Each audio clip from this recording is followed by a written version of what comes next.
본문을 대하실 때마다 어떤 생각을 하시는지 궁금합니다. 저는 오늘 본문 말씀에 그 야이로, 그리고 야이로의 외동딸 12살밖에 안 되는 그 어린 소녀가 죽었다가 다시 살아났습니다. 성경은 이 야이로와 그의 딸이 이 죽었다가 살아난 이 엄청난 사건을 경험한 후에 그 뒤에 어떻게 살았는지에 대해서 성경은 말하고 있지 않습니다. 근데 저는 이 본문을 대할 때마다 늘 그것이 궁금합니다. 이 야이로와 그의 딸이 이 뒤에 과연 어떻게 살았을까? 그의 인생이 그 전과 그 이유가 분명히 달랐을 텐데 무엇이 달랐을까? 이것이 늘 궁금합니다. 많은 성도들에게 이 부활절은 1년에 한 번 찾아오는 그 절기처럼 의례적이고 형식적이고 기계적인 그 절기처럼 되어 있는 것이 사실인 것 같습니다. 교회 안에도 보면 적지 않은 이들이 예수 그리스도의 부활을 어려워하고 그 부활을 받아들이고 믿지 않는 이들도 있는 것 같습니다. 혹 부활을 믿는다고 해도 그 부활을 매일매일의 일상의 나의 삶 속에 그 부활을 어떻게 살아낼 것인가 이렇게 묻게 되면 이 부활 신앙이 우리의 삶 가운데 깊이 들어와 있지 못한 것이 사실입니다. 부활은 1년에 한 번 있는 절기로서 있는 것이 아니라 신앙의 중심이고 복음의 핵심입니다. 이 부활이 이번 부활절을 계기로 성도님들의 마음속에 부활할 수 있게 되기를 주님의 이름으로 간절히 축원합니다. 야이로와 그의 어린 딸에게 있어서 이 부활은 전혀 추상적이고 미래적인 개념은 결코 아니었을 겁니다. 성경에서 하나님께서 예수 그리스도를 죽은 자 가운데서 일으키셨습니다. 그런데 복음서에서는 이 부활이라는 단어가 아나스타시스라는 단어인데 명사로 언급하는 것이 극도로 꺼립니다. 부활은 명사적인 개념으로서 있는 것이 아니라 실제 일어난 사건으로 이야기하고자 하는 뜻이 있었기 때문입니다. 우리들의 삶 가운데 이 부활을 추상적이고 그리고 죽음 이후에 있게 될 어떤 미래적인 사건으로만 생각하고 있다면 그 생각이 깨어지고 부활의 신앙을 살아가시는 부활의 증인 될 수 있길 간절히 바랍니다. 오늘 본문을 보시면 한 마을에 존경받고 영향력 있었던 회당장 야이로가 예수 그리스도께 나옵니다. 여태까지 그의 삶은 순탄한 것이었을 겁니다. 마을에서 첫째, 둘째가 할 만한 유지요, 그리고 모든 사람들에게 존경을 받고 재력도 상당했던 사람입니다.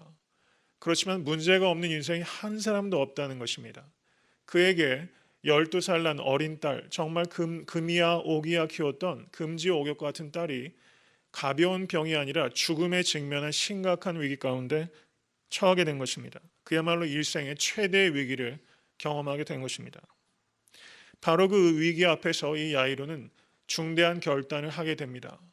일개 떠돌이 설교가에 불과했던 예수 그리스도께 저가 와서 그 발 앞에 엎드렸다라고 기록하고 있다는 사실입니다. 이 야이로는 지금 딸의 위기 앞에서 그의 인생 전체에서 가장 진정성을 갖게 됐다는 것입니다. 우리가 위기를 닥치면 흐트러지는 사람이 있는가 하면 위기 앞에서 자기 자신에게로 돌아가고 자기 삶을 되돌아보고 죽게 돌이키는 사람이 있다는 사실입니다. 죽게 돌이킬 수만 있다면 그 위기는 결코 위기가 아니라 기회라는 것을 생각하실 수 있기를 간절히 바랍니다. 위기 때문에 죽게 매달렸습니다. 위기 때문에 야이로는 교만을 버리고 겸손해질 수 있었습니다. 그 위기 때문에 야이로는 회당장의 체면과 프라이드를 다 버리고 일개 떠돌이 설교가에 불과한 나사렛 갈릴리 출신 예수 앞에 엎드릴 수 있게 되었습니다. 체면이고 뭐고 다 버릴 수 있고 꼭 붙잡아야 될 것만을 붙잡을 수 있게 한 것이 바로 이 야이로에게 딸이 죽음에 직면한 위기라는 것입니다. 그에게 있어서의 위기는 변장된 축복이었다는 것을 오늘 본문은 우리에게 말씀하겠다는 사실입니다. 위기에 직면하지 않는 인생은 한 사람도 없습니다. 우린 지금 이 자리에 이기까지 수많은 위기를 지나왔습니다. 그리고 앞으로의 인생 가운데서도 아마 위기가 적지 않게 있을 겁니다. 그렇지만 그 위기는 그 위기 자체가 문제의 본질이 아니라 그 위기를 통해서 죽게 가까이 갈 때 그 위기는 우리에게 축복의 시작이 된다는 것을 진심으로 받아들일 수 있게 되기를 간절히 바랍니다. 야고보서 1장 2절에서 4절은 내 형제들아 너희가 여러 가지 시험을 만나거든 온전히 기쁘게 여기라. 이는 너의 믿음의 시련이 인내를 만들어내는 줄 너희가 알미라. 인내를 온전히 이루라. 이는 너희로 온전하고 구비하여 조금도 부족함이 없게 하려 함이라. 이 야이로는 세상에서 거의 모든 것을 다 갖고 있는 사람처럼 보였지만 예수 그리스도를 갖지 못한 사람이었습니다. 그는 온전한 사람이 아니었습니다. 주님께서는 이 위기를 통해서 이 야이로를 온전하고 구비하여 조금도 부족함이 없게 하시기 위한 계획이 있었다는 것을 받아들이실 수 있게 되길 주님의 이름으로 축원합니다. 이제 주님께서 이 야이로의 많이 간구한 것을 받아들여서 야이로와 함께 그리고 수많은 군중들과 함께 야이로의 집으로 주님께서 발걸음을 올리게 됩니다. 그런데 가던 길에 난데없이 혈루병 걸린 여인이 등장하게 됩니다. 예수님께서 그 여인과 시간을 보내시면서 지체하게 됩니다.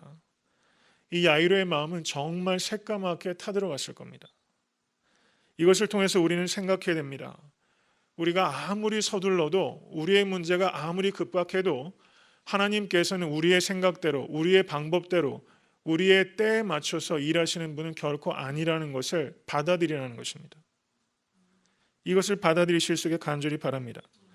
성도님들께서 무엇인가 매우 중대한 문제로 기도를 하시게 되면 그 기도의 응답이 생각보다 빨리 응답될 때보다 생각보다 훨씬 더디게 응답될 때가 많다는 것을 우리는 경험적으로 알고 있습니다. 분명히 그렇습니다. 그렇지만 오늘 야이로가 자기의 집으로 가는 길에 지체된 이 상황을 통해서 우리가 받아들여야 되는 것은 하나님께서 지체하시는 것은 사랑이 없으시기 때문이 아니라는 것입니다. 하나님께서는 우리의 생각과 우리의 방법과 우리의 때 밖에서 얼마든지 일하실 수 있는 자유와 주권의 하나님이시라는 것을 받아들이실 수 있기를 간절히 바랍니다. 우리들은 우리의 문제를 우리가 잘 알고 있다고 생각합니다. 우리가 처한 환경을 우리가 잘 알고 있다고 생각합니다. 그리고 우리는 무엇이 우리의 문제를 해결할 수 있다고 많은 경우에 확신을 갖고 있습니다. 그렇지만 우리들은 알지 못합니다. 우리가 처하고 있는 환경이 정말 무엇을 나에게 의미하는지, 그리고 내가 원한 대로 이루어진다면 그것이 어떤 결과를 가져오게 될지 우리는 사실 알지 못하고 구하는 것입니다. 주님께서 우리에게 행하시는 것이 우리에게 최선이고 주님께서 우리에게 응답하시는 때가 우리에게 가장 많은 결실을 얻을 때라는 것을 받아들이시는 믿음을 가지실 수 있게 되기를 간절히 바랍니다. 그런데 주님께서 혈루병 걸린 여인과 이야기를 나누시면서 시간을 지체하실 때에 야이로의 집에서 종이 도착하게 됩니다. 딸이 죽었다는 것입니다. 그때 주님께서는 두려워 말고 믿기만 해라 이렇게 말씀하셨어요. 오늘 이 말씀을 들으실 수 있게 간절히 바랍니다. 삶은 끊임없이 우리를 두려움 가운데로 몰아갑니다. 그렇지만 주님께서는 바로 나에게 말씀합니다. 두려워 말고 믿기만 해라. 두려워 말고 믿기만 해라. 야이로는 예수 그리스도 앞에 와서 처음에 엎드릴 때 중대한 결정을 했지만 야이로에게 정말 중요한 선택의 순간은 이 순간입니다. 절망을 택할 것인가 아니면 희망을 택할 것인가. 이 야이로는 예수님께서 혈루병 걸린 여인과 더불어 이야기를 나누면서 지체하실 때 속이 바싹바싹 타들어갔지만 주님께서 그 여인을 대하시는 인격적인 방법에 매료됐을 겁니다. 이분이 이런 분이시구나. 야이로는 그것을 깨달았습니다. 그리고 누구도 고칠 수 없었던 혈루병 걸린 여인을 주님께서 고치시는 것을 보면서 이 야이로는 주님의 능력을 확신하게 된 것입니다. 야이로의 딸이 지금 죽었다는 정말 청천벽력과 같은 하늘이 무너지는 그런 소식을 들었지만 혈루병 걸린 여인을 고치셨던 주님의 능력과 그리고 혈루병 걸린 여인을 다루셨던 주님의 그 인격에 이 야이로는 신뢰를 하기로 결정을 한 것입니다. 야이로는 주님과 끝까지 동행한다고 해서 그것이 어떤 결과를 가져올지 다 알지는 못했습니다. 분명히 야이로는 이미 이 딸아이는 죽었다라고 체념했을 가능성이 매우 높습니다. 그렇지만 이 야이로는 예수님이 이제 다 끝났으니까 돌아가십시오 라고 할 수가 없었습니다. 어떤 일이 벌어질지 모르지만 야이로는 주님과 동행하기로 결정한 것입니다. 이것이 바로 믿음입니다. 희망을 선택하는 것은 계산이 아니라 믿음이 희망을 선택하게 하는 것입니다. 성도님들 삶에서 지금 경험하고 있는 많은 위기들, 고난들, 그 속에서 희망을 선택하게 하는 것은 계산기를 두드려서 하는 것이 아니라 믿음으로 희망을 선택하게 된다는 사실입니다. 히브리서 11장 8절에 믿음으로 아브라함은 부르심을 받았을 때 순종하여 장래 기업으로 받을 땅에 나갈새 갈 바를 알지 못하며 나갔다라고 말하고 있습니다. 믿음으로 걸어간다는 것은 앞에 무슨 일이 벌어날지 모르지만 그 미래를 주님께서 붙잡고 계시다는 것을 믿고 그거 하나를 붙잡고 걸어가게 된다는 사실입니다. 참 믿음은 바로 그와 같은 것입니다. 성도님들의 눈에 보이는 현실과 그리고 성도님들이 갖고 계시는 믿음이 전혀 정반대인 것처럼 보일 때가 많이 있습니다. 그렇지만 상황에 사로잡히지 마시고 오직 예수 그리스도의 말씀에 사로잡힐 수 있게 되기를 간절히 바랍니다. 참 믿음은 무엇인가? 그것은 상황을 가지고 말씀을 해석하는 것이 아니라 말씀을 가지고 상황을 해석하는 능력입니다. 히브리서 11장 6절에 믿음이 없이는 기쁘시게 못하나니 하나님께 나아가는 자는 반드시 그가 계신 것과 또한 그가 자기를 찾는 자들에게 상 주시는 이심을 믿어야 할지니라. 아멘. 이 믿음 가지실 수 있게 간절히 바랍니다. 성도님들 삶의 한가운데서 절망이 아니라 믿음을 선택하십시오. 그러면 믿음을 선택하는 바로 그 순간이 절망의 끝이요 희망의 시작이 된다는 것을 경험하시게 될 것입니다. 예수님께서는 나는 길이요 진리요 생명이라고 말씀하셨습니다. 우린 살아가다 보면 정말 길이 안 보일 때를 경험하게 됩니다. 원치 않아도 내가 아무리 노력해도 길이 안 보일 때를 경험하게 되는 게 인생입니다. 그렇지만 길이 안 보일 때 예수 그리스도를 바라보시면 나는 길이요 라는 그 말씀이 어떤 의미인지, 길이 안 보이는 곳에서 길이 되시는 예수님께서 성도님의 예수님이 되실 것을 믿습니다. 야이로의 집에 도착했을 때 거기에는 이미 호곡하는 사람들이 통곡하고 있었다라고 성경 기록하고 있습니다. 그들은 전문적으로 돈을 받고 곡을 내주는 사람이었어요. 아마 한국에서도 지금 시골에 가면 아직도 이런 분들이 있을 것 같습니다. 장례가 벌어지면 그 상주들이 며칠 동안 우느냐고 너무 힘이 들기 때문에 돈을 받고 전문적인 이 울음꾼들이 와서 울어주면서 이 상주의 슬픔을 대신 표현해주고 도와주는 이런 역할을 하게 됩니다. 분명히 상주에게 그리고 유족들에게 이런 전문적인 호흡꾼들이 감정적으로는 조금 도움이 됐을 거예요. 그렇지만 거기까지입니다. 세상의 철학과 세상의 종교가 죽음 앞에서 줄 수 있는 위로는 잠시 와서 울어주는 것, 그것이 다입니다. 그것은 미봉책입니다. 죽음에 대해서 근원적으로 아무것도 할 수 없다는 것을 생각하실 수 있게 간절히 바랍니다. 그러나 주님께서는 이렇게 말씀하셨습니다. 너희가 어찌하여 우느냐? 이 아이가 죽은 것이 아니라 잔다. 이 말씀을 받아들이실 수 있게 간절히 바랍니다. 너희가 어찌하여 우느냐? 성도님들께서 지금 눈물을 흘리시는 일들이 있으실 거예요. 겉으로 흐르는 눈물이 있지만 정말 눈물은 마음속에서 보이지 않는 곳에서 흐릅니다. 너무 슬픔이 지나치면 헛웃음이 나옵니다. 저는 그런 분들을 만나 뵙게 돼요. 요즘 너무 삶이 고단해서 눈물 대신에 차라리 헛웃음이 나오는 그 웃음, 눈물보다 더 절박한 그 헛웃음, 우리는 이런 헛웃음을 경험하면서 살아가게 됩니다. 그렇지만 주님께서는 말씀하십니다. 너희가 어찌하여 우느냐? 죽은 것이 아니라 잔다. 세상에서 죽음 앞에서 죽음을 비웃으실 수 있는 분은 오직 예수 그리스도 한 분이십니다. 죽은 것이 아니라 잔다. 여러분 성도님들에게 이 믿음이 있으실 수 있게 간절히 바랍니다. 죽은 것이 아닙니다. 다시 일어나게 될 것입니다. 예수님께서는 어떻게 하셨습니까? 이 아이의 손을 잡으셨다 이렇게 말씀했어요. 이 말씀을 우리가 놓치고 지나갈 때가 많이 있었을 겁니다. 몇 장 몇 절입니까? 5장 41절입니다. 우리 같이 한번 읽어볼까요? 그 아이의 손을 잡고 가라사대 달리다굼 하시니 번역하면 곧 소녀야 내가 네게 말하노니 일어나라 하심이라. 아멘. 그 아이의 손을 잡고, 예수님께서 문둥병자가 예수님 앞에 다가왔을 때 문둥병자 그 앞에서 꼬꾸라졌습니다. 그때 예수님께서는 민망히 여기사 스프랑크니조마이, 다 기억나시죠? 손을 뻗으셔서 문둥병자에게 손을 대셨어요. 몸의 치유보다 그 타치가 이 문둥병자의 영혼을 치유한 겁니다. 문둥병자를 손으로 대면 구약 율법은 만진 사람이 부정해지는 것입니다. 시체는 손을 대면 안 되는 것입니다.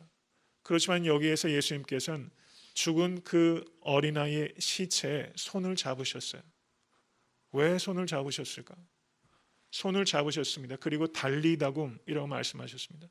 달리다굼이란 말은 아람어입니다. 이것은 일어나라 이런 뜻입니다. 일어나라. 세상의 거짓된 종교는요, 위기 가운데 닥치면 아브라카다브라라고 합니다. 아브라카다브라. 마술적인 주문을 외쳐요. 그렇지만 주님께서는 죽음이라는 이 큰 벽 앞에서 일어나라라고 매우 일상적인 이야기로 편하게 말씀하심으로 죽음 가운데서 이 여자아이를 일으켜 세우셨습니다. 이것을 믿으실 수 있게 간절히 바랍니다. 저는 이 말씀을 묵상하면서 교회는 예수 그리스도의 몸입니다. 교회를 한 신학자는 After Christ라고 교회를 정의합니다. 예수 그리스도의 후신, 예수 그리스도의 몸, After Christ. 예수님께서는 이 땅에 교회를 몸으로 남겨두시고 지금은 하늘에 승천하여 계신 것을 믿으실 수 있게 간절히 바랍니다. 그리고 약속대로 이 땅에 주님께서 만왕의 왕으로, 권세 있는 왕으로 다시 오시게 될 것입니다.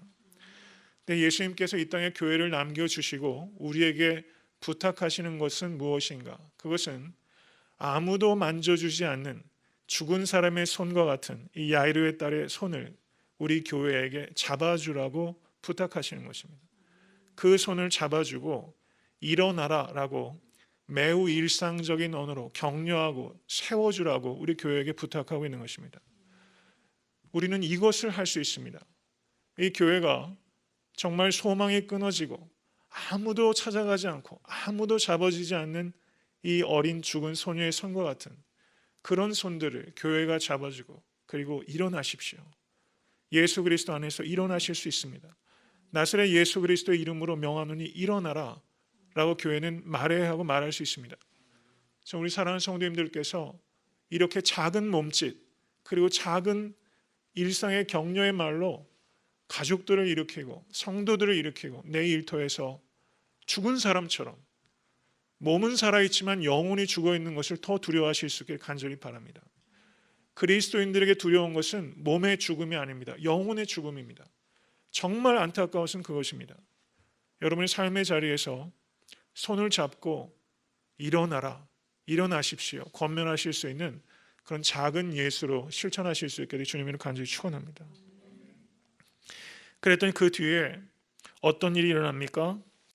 5장 42절 소녀가 곧 일어나서 걸었다 말씀합니다. 주님의 말씀을 순종하면 이런 역사가 나타납니다. 순종하면 곧 일어나 걷게 됩니다. 죽음은 영원한 것이 아니라 곧 지나가는 전환기적인 건널목과 같은 것입니다. 죽음은 인생의 끝이 아니라 인생의 절정입니다. 죽음은 곧 지나가는 것입니다. 이것을 성경 우리에게 말씀하는 것입니다. 이것이 기독교적인 죽음에 대한 이해입니다. 죽음은 곧 지나갈 것입니다. 그리고 예수님께서 그 뒤에 뭐라고 말씀하십니까? 이 일을 아무도 알지 못하게 하라고 저희를 많이 경계하시고 이에 소녀에게 먹을 것을 주라. 먹을 것을 주라. 주님께서 이렇게 말씀하셨어요. 12살 난 소녀가 배가 고플 거라고 생각하셨겠죠. 그럼 먹을 것을 주라. 주님께서 그렇게 말씀하세요. 이 장면은 예수님께서 죽음 가운데서도 일어나라라는 일상적인 언어로 죽음 가운데서 일으키실 수 있는 그 권세 있는 주님께서 먹을 것, 배고픈 것을 헤아리시는 친밀한 주님이라는 것을 우리에게 나타내주고 있다는 사실입니다. 우리가 부활을 어디에서 경험하는가? 그것은 어떤 특별한 오케이전에서 무대를 화려하게 만들고 거기에서 무슨 매직 쇼를 하는 것처럼 부활이 그렇게 임하지 않습니다. 성경에서의 부활은 매우 일상적인 삶의 자리에서 벌어진다는 것을 우리가 깨달으실 수 있게 간절히 바랍니다. 주님께서 엠마오로 가는 두 제자와 같이 길에서 두세 시간 같이 걸어가시면서 쭉 성경을 풀어서 설명하셨어요. 근데 엠마오로 가는 두 제자는 누구와 이야기하는지 몰랐습니다. 그런데 한사코 그 중에 한 사람이 자기의 집에 유하기를 청하였고 예수님께서 거기에 가셔서 예수님이 호스트가 아닌데 예수님께서 떡을 들어 축사하시고 떼어 주실 때 그들이 눈이 밝아서 주님인 줄 알았다라고 기록하고 있어요. 디베레 바닷가에서 제자들 7명이 물고기를 잡고 있었습니다. 그때 예수님께서 바닷가로 걸어오셨어요. 그리고 이제 그들이 바다에서 나올 때 예수님께서 해변가에서 모닥불을 피우고 계셨습니다. 그리고 거기에서 물고기와 떡으로 제자들의 조찬을 만들어 주셨어요. 그리고 그 자리에서 부활의 식사, 부활의 아침 식사가 또 벌어진 것입니다. 성경에서 부활의 주님께서 제자들에게 찾아오시고 사람들에게 찾아오실 때는 인격적인 만남 속에서 찾아옵니다. 그리고 식사라는 것이 우리가 하루에 3끼를 먹는 겁니다. 사람이 살아있으면 먹어야지 삽니다. 가장 일상적이고 평범한 일들 속에 주님께서 찾아오셔서 부활의 주님을 나타내셨어요. 부활은 우리가 개념적으로 이해하고 그저 믿는 것으로 그치는 것이 아니라 일상에서 삼시세끼 밥 먹는 삶의 자리에서 그 부활을 살아내라고 주님께서 우리에게 요청하고 있다는 사실입니다. 예수님께서 이 땅에 다시 오시게 될 것입니다. 그리고 그때 선한 목자 되신 주님께서 우리 성도님들 한 사람 한 사람의 이름을 불러 일으키실 것입니다. 소녀야 달리다고 하셨던 주님께서 성도님들의 이름을 부르시면서 일어나라 하실 때 여러분 선한 목자의 음성을 기억하고 있는 양떼들처럼 여러분들의 귀에 주님의 음성을 기억하시고 일어나게 되실 거예요. 그리고 이 소녀에게 주님께서 먹을 것을 갖다 주라 말씀하셨던 것처럼 그리고 디베레 바닷가의 그 기분 좋은 아침 식사처럼 엠마오 제자들이 먹었던 그 식사처럼 천국에서 그 부활의 식사를 우리가 먹게 될 것입니다. 이 야이로의 딸의 운명이 바로 우리의 운명입니다. 이것을 믿는 것을 부활신앙이라고 하는 것입니다. 세상은 인간은 죽음외로의 존재라고 말합니다. 그렇지만 오늘 본문에 나타나는 성경적인 인생관, 성경적인 죽음에 대한 이해, 그것은 죽음이 인생의 끝이 아니라 인생의 절정이라고 말하는 것입니다. 인생의 절정입니다. 인간이 가장 성숙해지는 시간이 죽음의 시간입니다. 우리의 성화가 가장 극치에 도달하는 시간이 죽음입니다. 내가 어떤 사람인지, 내가 어떤 그리스도인인지, 내가 무엇을 위해서 살아왔는지, 나의 가치가 무엇인지, 내가 이 땅에 무엇을 남기고 가는지를 그 죽음의 순간에 다 보여주는 것입니다. 그때는 숨길 수 없습니다. 그때는 다 드러나는 것입니다. 내가 어떤 사람인지 내 인생의 자화상이 완성되는 그 시간, 완성되는 시간, 바로 그 시간이 죽음입니다.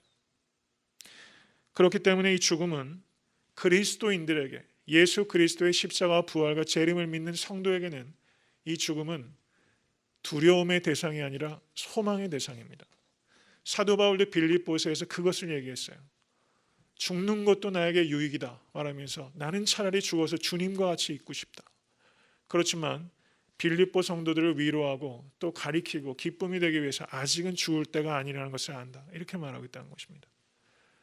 우리에게 죽음이 두려움의 대상이 아니라 소망의 대상이 될 수 있게 간절히 바랍니다. 부활을 믿는 사람은 죽음을 기다립니다. 예수 그리스도의 재림을 믿는 사람은 종말을 두려워하지 않습니다. 종말을 기다리게 되는 것입니다. 부활 신앙은 무엇인가? 그것은 모든 것을 새롭게 바라보게 하는 렌즈입니다. 모든 것에게 새로운 관점을 부여하는 생명력입니다. 전혀 다른 관점을 갖게 하는 것이 이 바로 부활의 신앙이라는 것입니다. 기독교 고전을 좀 읽는 것이 참 중요하다고 생각합니다. 요즘 서가에 넘치는 많은 기독교 서적들을 보면 너무 시대의 조류를 흘러가고 묵직하고 깊이 있는 책들을 발견하기 참 어렵습니다. 정보는 넘쳐나는데 옛날의 믿음의 선조들이 남겼던 그 글과는 비교할 수가 없는 것 같아요. 19세기에 루터교의 신학자이자 목사였던 콜브리치라는 분이 계십니다. 그분이 죽음에 대해서 이렇게 말씀하셨습니다. 내가 죽을 때, 그리고 어떤 사람이 나의 해골을 발견할 때 내 해골은 여전히 그에게 다음과 같이 설교할 것입니다. 내게 눈은 없지만 나는 그분을 봅니다. 비록 내게 입술은 없지만 나는 그분께 입 맞춥니다. 내게 혀는 없지만 그분의 이름을 부르는 모든 사람과 함께 그분께 찬양의 노래를 드립니다.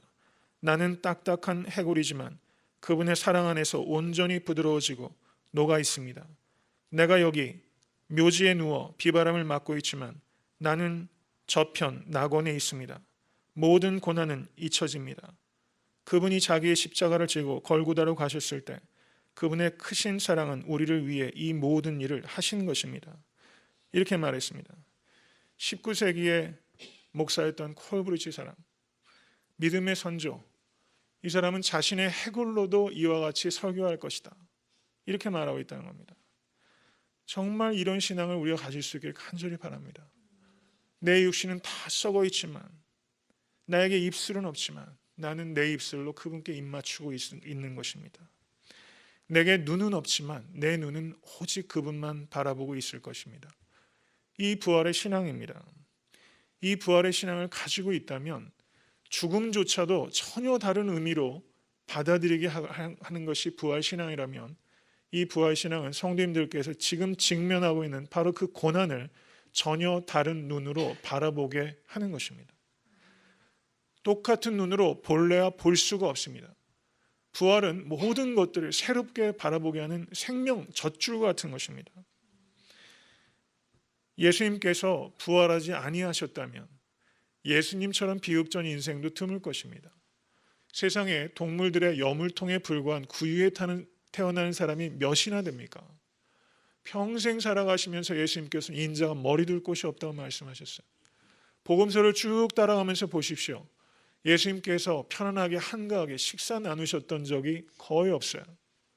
오늘 본문도 예수님께서 걸어서 군대 귀신 들렸던 사람을 치유하시고 오시는데 오시자마자 사람들이 몰려들어서 고쳐달라, 도와달라, 예수님은 쉴 틈이 없으셨습니다.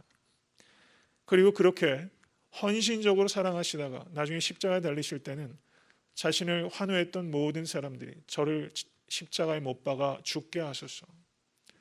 그리고 12명의 제자들은 다 부인하고 배신하고 도망가 버립니다.